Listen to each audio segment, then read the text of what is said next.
In the world of money, a janitor can crush a Harvard MBA. It sounds impossible, but it happens every day. Take Ronald Reed. He spent his life sweeping floors and fixing his coat with safety pins. When he died, he had $8 million in the bank. Then take Richard Fuscon, a Harvard-educated Merrill Lynch executive who lived in an 18,000-square-foot mansion with 7 fireplaces. He died completely bankrupt. How does a man who pumps gas outperform a titan of Wall Street? Because doing well with money isn't about how smart you are, it's about how you behave. This video was inspired by The Psychology of Money by Morgan Housel, a book about the strange, emotional, and deeply human side of finance. It's an exploration of why your temperament is a far greater predictor of wealth than your IQ. No one is crazy.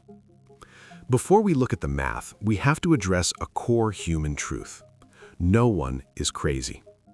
If you grew up when inflation was 15%, you view the world differently than someone who grew up when it was 2%. If you came of age during a massive bull market, you think risk is a game. If you came of age during the Great Depression, you think risk is an unaffordable luxury. Neither person is wrong. They are just viewing the world through the lens of their own unique history. We don't make financial decisions on a spreadsheet. We make them at the dinner table, driven by our ego, our pride, and our unique fears.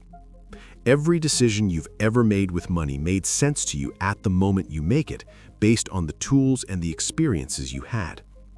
Once you stop judging yourself for your past, you can start masterminding your future. The invisible siblings, luck and risk. We love the idea of the self-made man, but we often ignore the two invisible forces that govern our lives, luck and risk. Think about Bill Gates. In 1968, there were 303 million high school-aged kids in the world.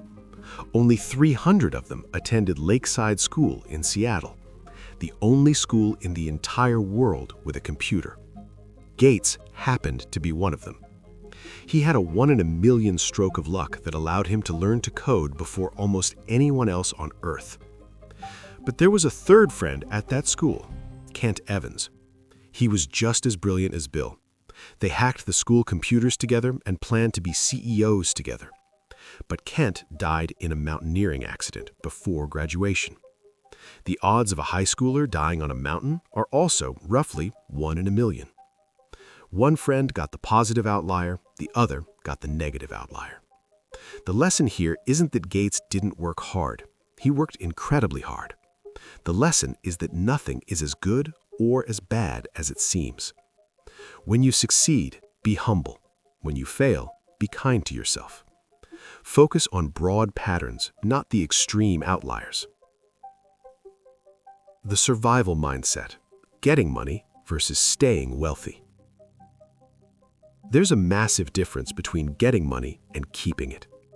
Getting money requires optimism and risk-taking, but staying wealthy requires the total opposite, humility and paranoia. Consider Jesse Livermore, the greatest trader of his era. During the 1929 crash, he bet against the market and made $3 billion in today's money in a single day. He thought he was a god. He felt invincible. But because he lacked a survival mindset, he kept making bigger and bigger bets, ignoring the possibility of being wrong. By 1933, he had lost every cent. To stay wealthy, you need a margin of safety. You must treat market volatility as a fee, not a fine. When you get a speeding ticket, it's a fine. You did something wrong. But when you go to Disneyland, you pay a fee for the ride. Investing is the same. A 20% drop in your portfolio is the ticket price you pay for the 1,000% gain over the next decade. If you can't pay the fee, you don't get the ride. If you view every dip as a punishment, you will exit the game too early to win. The power of the cool summer. Compounding is the most powerful force in finance, yet our brains aren't wired to understand it. We think of Warren Buffett as a genius, but his real secret is time. Buffett began investing at 10 years old. If he had been a normal person and started at 30 and retired at 60, his net worth would be about $11 million. Instead, it's over $100 billion. 99% of his wealth was created after his 65th birthday. Think of compounding like an ice age. Scientists discovered that ice ages aren't caused by freezing winters, but by cool summers.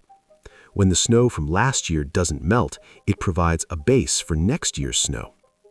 Eventually, that tiny bit of unmelted snow turns into a continental glacier. Wealth is the same.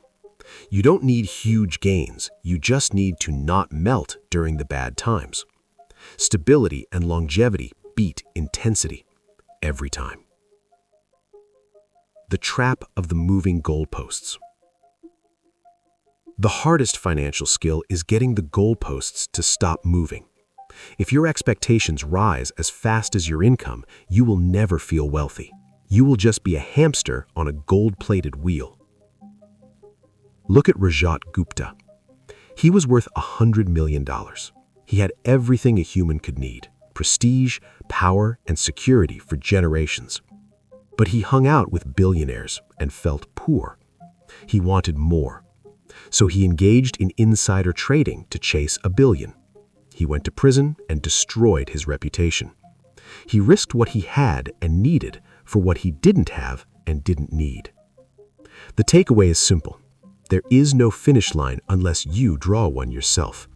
If you don't define enough, you will eventually take a risk that ruins you because you're chasing a feeling that money can't actually buy.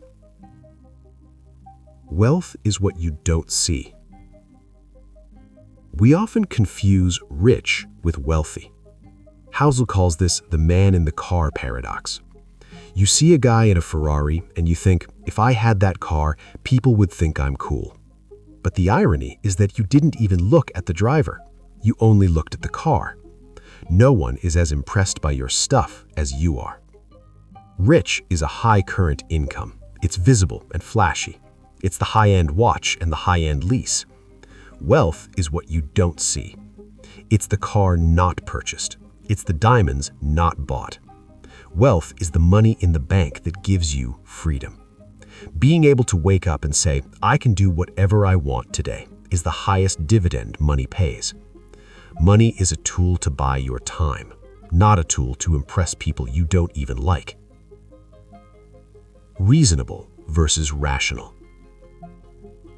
Academic finance tells us to be rational, to follow the cold, hard math of a spreadsheet. But humans are messy, emotional, and driven by fear. Housel suggests we aim to be reasonable instead. A spreadsheet might tell you it's stupid to pay off a 3% mortgage when the market returns 8%. That is rational. But if paying off your house makes you feel like a king and helps you sleep at night without an ounce of anxiety, it is reasonable. The best financial plan isn't the one with the highest mathematical return. It's the one you can stick to during a crisis. A perfect plan that you quit during a market panic is worthless. This is also why pessimism is so seductive. Pessimism sounds smart, intellectual, and protective. If I tell you the market will crash, I sound like a visionary. If I tell you things will get better, I sound like a naive salesman. But remember, progress happens slowly, while setbacks happen fast. In the long run, the only ones who win are the optimists. Staying in the game. Ronald won because he was patient. Richard lost because he was greedy. The secret to wealth isn't a complex algorithm or a secret stock tip. It's the ability to be bored while your money compounds. It's the ability to define enough to pay the fee of volatility without complaining, and to use your money to buy your freedom rather than your status. Stop trying to be rational and start being reasonable. Stop trying to look rich and start being wealthy. And most importantly, stay in the game long enough for the ice age to do its work. Use your money to buy your time, because once you own your time, you own everything.